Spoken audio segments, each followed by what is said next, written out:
Justin. I'm Travis. Welcome to Wrestling Junkie.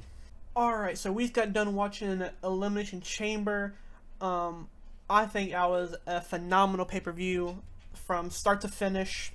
And in my opinion, there really wasn't any bad matches. There was like one where, we'll get into that later, maybe like the Brock and Bobby one was a bit weird, but maybe we'll see how that unfolds on Monday and in the later weeks.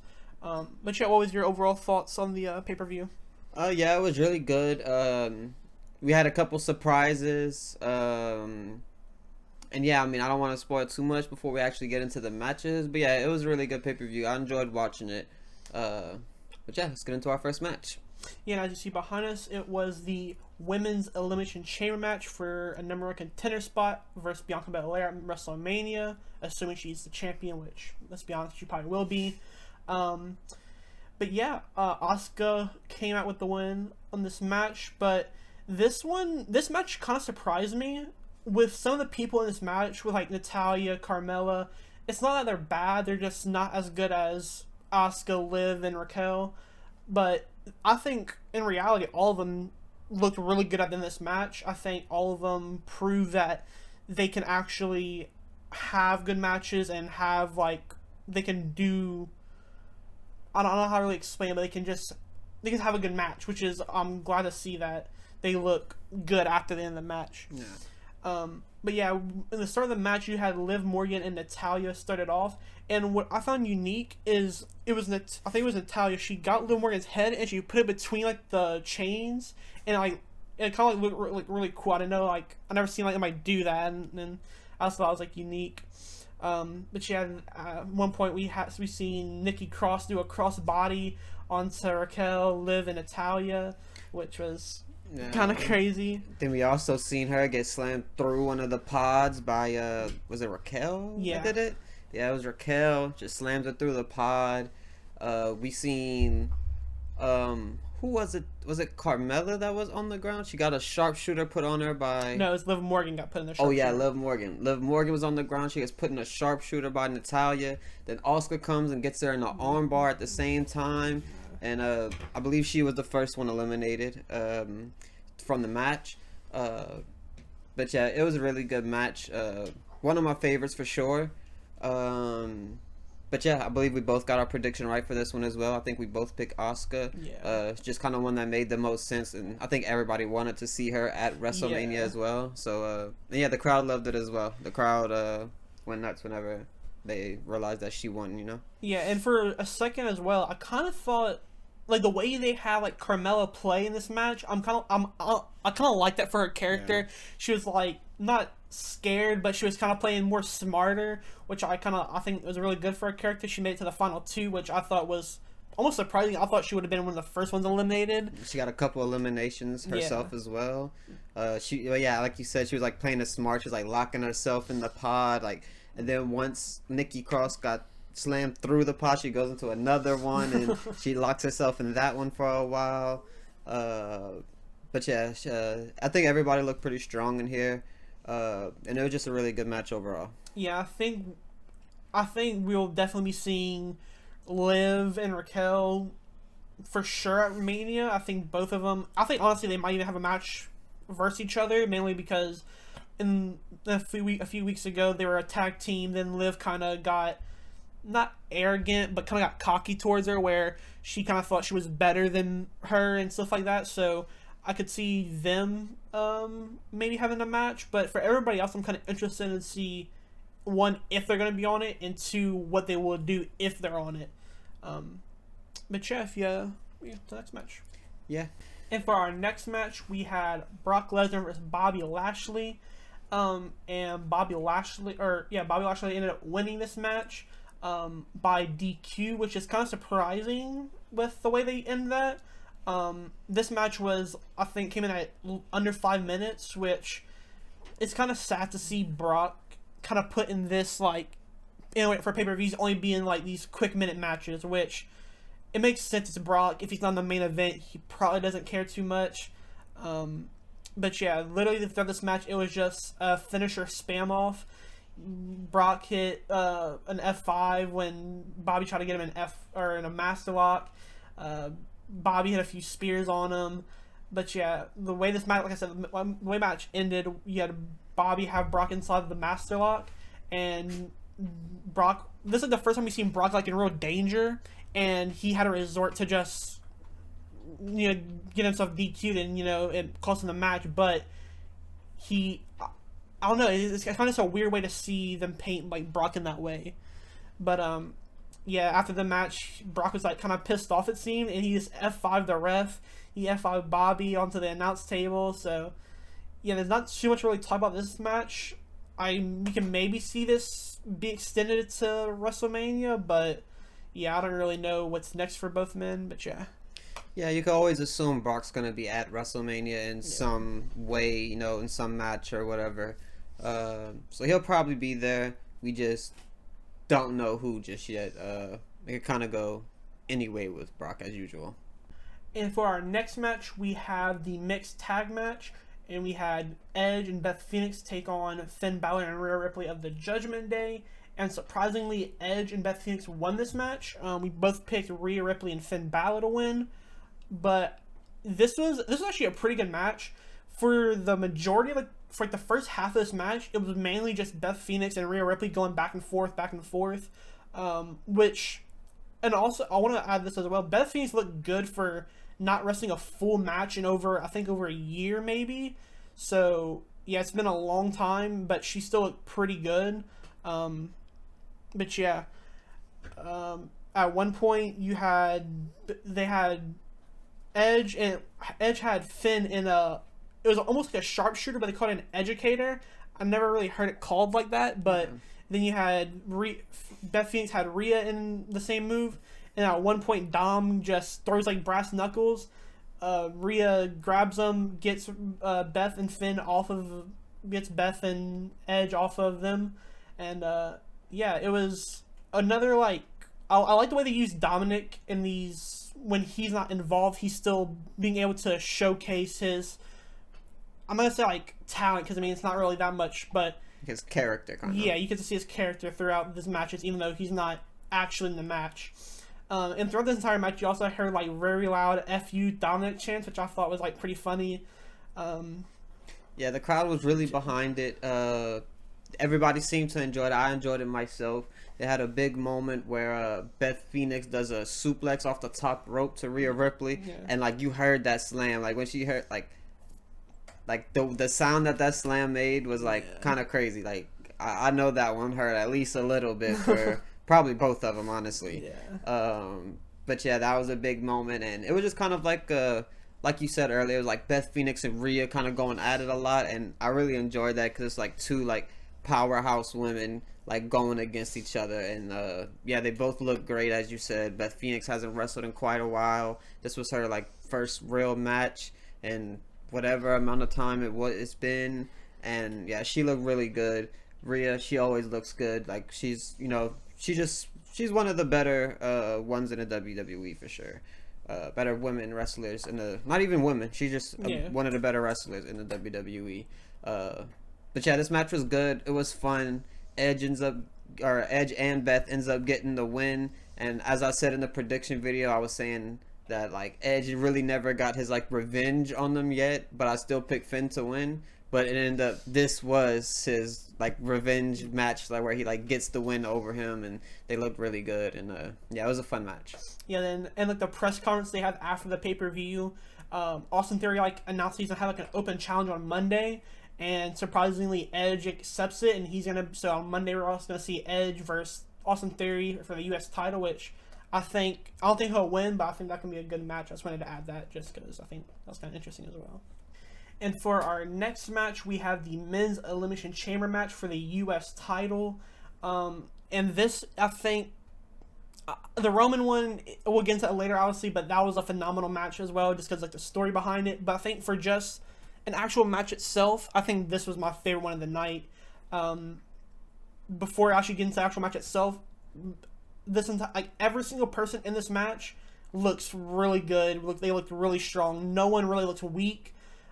Everybody had like their like good high moments, so that was really cool to see. But yeah, this was a great match. Yeah, it was really good. There was like a lot of big moments where they got like big reactions out of the crowd. At one point, Montez Ford like climbs up the cage and goes all the way to the roof. He kind of like hangs upside down by his feet and just like drops on everybody. That was really cool. I'll let you get into like how the ending played out, but the ending was we did call it that something would happen with him. Yeah. But yeah, I'll let you get into it. Yeah. At one point before you get into like the ending, you had I think this was like kind of like a crazy moment. You had Seth Rollins. He had Johnny Gargano in like a power bomb, like a power bomb stance. And before he goes to power bomb, Johnny Gargano like flips him over, and he flips Seth Rollins over into like the crowd of people. But Johnny's face just completely like, knocked into the pot of the pot, and just I felt bad almost because I can hear and I can see him holding his face like, and like you can definitely tell like serious pain. Yeah. But yeah, as you mentioned, the ending, Montez Ford. I'm pretty sure it wasn't like a real injury, but they had medical staff come like escort him out. But they kind of left the gate open, and then all of a sudden you hear the crowd start booing really loud. And who else would it be but Logan Paul? He comes in, he hits a buckshot lariat on Seth Rollins, then proceeds to hit a curb stomp on him, which lets Austin Theory hit A-Town down and win the match. But like you said, we kind of predicted it. I think this kind of guarantees that it's going to be Seth Rollins versus Logan Paul at WrestleMania, which I think could easily steal the show. Logan's somehow good at everything he does almost, and Seth Rollins is one of the best wrestlers almost of all time at this point. He's phenomenal. But yeah, I think that match is going to be a banger. Yeah, I'm interested to see what Austin Theory does next, and pretty much everybody else in this match does next. I think Johnny Gargano proved that he could be a U.S. champion. He can be, I think at one point he can even hold WWE champion, either Universal or WWE. Montez Ford, obviously he's just so athletic, it's insane. Bronson Reed even looked really good in here. He showed off that he's like a big powerhouse type of guy. Same thing with Damian Priest.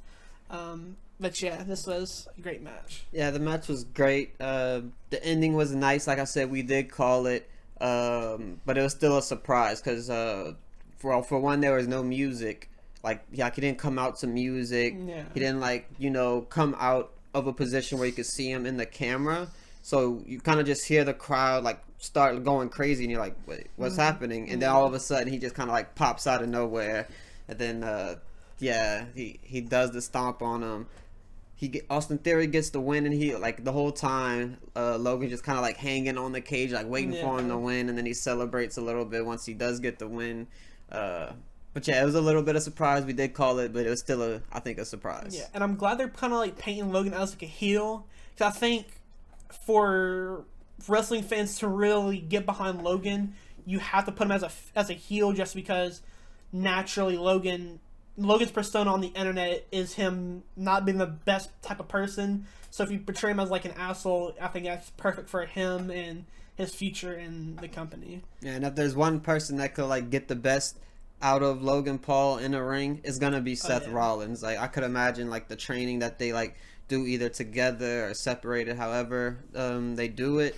But yeah, if there's somebody who could bring like the best version of Logan Paul out, it'll probably be a guy like Seth Rollins. Alright, so for our main event of the night, we had obviously Sami Zayn taking on Roman Reigns, and what an atmosphere that was. What a overall great match as well, but also the story elevating and moving on it's just great booking on Triple H's end, and just great storytelling from everybody involved in this entire story, whether it's wrestlers, people behind the scenes working on it. But I'm glad that Sami Zayn is now portrayed as this guy who is a really good storyteller and has great character work, and is also a phenomenal wrestler. But yeah, to start this match off, the crowd was absolutely wild. In a very rare scenario, we also had the champion come out first and the contender come out second, which kind of just goes to show you that something big is going to happen, or it just shows that this is a big match. But yeah, there was a long pause to start this match. the crowd just booing Roman out the building. And Roman also, I'm glad Roman did. He was also like taunting Sami Zayn's wife, who's in the crowd, which I thought that's just great heel work. That's perfect. Whatever you want to call it, it's just so good on Roman's end for being the heel he is. Yeah, for sure. But yeah, this entire match was phenomenal. For the most part, like the starting part, it was mainly just Roman, like Sami Zayn having to start to try to get some shots in, but then Roman just overpowers them or just does whatever. But there's another thing as well. There's a lot of close calls, like 2.9 second counts, and yeah, this match just I keep saying this because this is how I feel, but it's just the storytelling is just amazing. But in the end, Roman does get the win. There was 2 ref bumps as well, which at one point we seen Jimmy attack Sami, and we think that's gonna be him, but Sami still has that fight in him, kicks out, and then obviously we have Jay also come out after another ref bump, and that's another part of the story where we don't know what's gonna happen now because Jay got in between the both of them, and Roman was pissed, and Jay never makes his mind up. Yeah, he gives him the chair. Well, let me start off from the beginning. So at one point, as they're down, the referee's down, I should say, Paul Heyman throws in a chair, and Roman's going to get him with the chair. Jay comes in and steps in between, and as he does that, Roman's like, "Oh, you're gonna do this for him, you know, we're family, blah blah," you know, does like his whole spiel that he does, and then he hands the chair to Jay, and Jay just kind of stands there and is kind of like looking back and forth between Roman and Sami, and it's like he's making a decision. I think the entire world who was watching was like, "Oh my God, we're gonna actually see like what's gonna come from this." Yeah. But what really happens is Roman takes the chair away from him, and then he's like kind of pushing him, like face palming him or whatever. And then he gets like in front of him, like against the rope sort of. And Sami goes for a spear. Roman moves out the way and he actually hits Jay. And then he goes out the ring and then you don't see him for the rest of the night. I don't even know where he went. He kind of just disappeared. I literally haven't seen a lick of him after that. But yeah, he spears him. He goes down. Roman, he goes for the Superman punch. He hits it, and you know, it was just like so much like emotion going on from the crowd. Like they're like at points they were like, "Yeah," and then whenever he gets speared and Roman hits the Superman punch, you see them all start booing again, and the crowd was just up and down and up and down, and you know, going against them and going with Sami, and the crowd made you like this ending more than what you probably should have, you know? Yeah. But yeah, it was a really good match. I super enjoyed it. Another prediction of mine went correct as well. I also said that at some point Kevin Owens has to come out, and it's a home country, like he has to come out. So of course the music hits and the crowd goes ballistic once again in this match for probably like the 10th time at that point. And then he comes out, he hits the stunner on Roman, stunner on Jimmy, and a stunner on Paul Heyman. But yeah, it was great. The match was really good. Sami looked strong. Roman looked strong. The whole storyline, as we predicted once again, is going to continue. We didn't get the Jey Uso answer yet of which side he's going to take. He's still kind of like in the middle as far as like his character goes right now. But yeah, the storytelling, as you said, is just fantastic. Can't really ask for too much better than what's going on right now. Yeah, and I think that besides like what's gonna happen for Jay next, the one thing I'm wondering is what's gonna happen for Mania. Like what's gonna happen between now and Mania. We have a lot of SmackDowns, a lot of Raws to happen to build the storyline. Are we gonna possibly see Sami back at Mania in a triple threat match maybe, or is it gonna be Roman on both nights fighting Cody and Sami? Or also, I'm also curious to see what Kevin Owens does now. He obviously kind of he basically saved Sami at the end from an attack from Jimmy and Roman. But I'm interested to see how that goes. but yeah, this we keep saying, but yeah, it was a great storytelling. But yeah, Sammy looks really good. Another thing I want to say is this definitely shows that at Mania Roman's most likely gonna lose even more because at one point Sammy knocked him down and pinned him for a 5 count, but the ref was down. So it shows those cracks that Roman is beatable. You just have to be at the right timing. So yeah.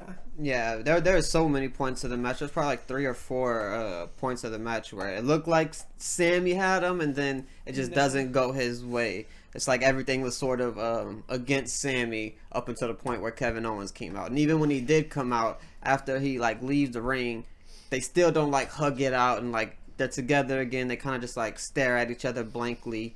And yeah, you don't know where that storyline is gonna go between them two either. So like, there's like a big like circle storyline right now where it's like you got Sammy and Roman, then you got Jimmy and Jay, then you got Kevin and Sammy, then you know it's like it's like this whole circle where like everybody's like you don't know who's on whose side just yet, you know. But yeah, fantastic match, fantastic ending. Even after it was over, I still watched all the way until the screen went blank because I was like, is something else gonna happen? Like at this point, we had 3, 4, like people come in and help one side or the other. So I was like, is there gonna be anything else? But it comes out that was the end of it. You still don't know the answer with Jay just yet. But yeah, that's something I'll be excited to see for sure. But yeah, yeah, phenomenal pay-per-view. This was another banger from Triple H and obviously everybody involved, all the wrestlers involved. I almost want to say that obviously Rumble, it's hard to compare to Rumble just because the Royal Rumble matches are just always fun to watch. But this is definitely like probably a high A tier, maybe even S tier level pay-per-view. I'll just say this was better, in my opinion at least. I think this was better. I enjoyed this more than Royal Rumble. Yeah, I can definitely see that. But yeah, I think we're on that road to WrestleMania now. We have no more pay-per-views until then, so there's a lot to definitely be watching these SmackDowns, these Raws, like I said, and see what's next for everybody really, because there's so much going on. There's rumors about Brave versus Brock, Brave versus Bobby Lashley. You have tag team matches. You have singles matches for titles. So, yeah, lots to see what happens. But, yeah, I'm definitely excited for this WrestleMania. Probably the most excited I've been for a while. Yeah. But yeah, let us guys know what you guys thought of the pay-per-view. And how did you guys do on your predictions as well. But yeah, if nothing else to add, this will be the end of the video. Thank you guys for watching. Make sure to like and subscribe, and see you guys in the next one.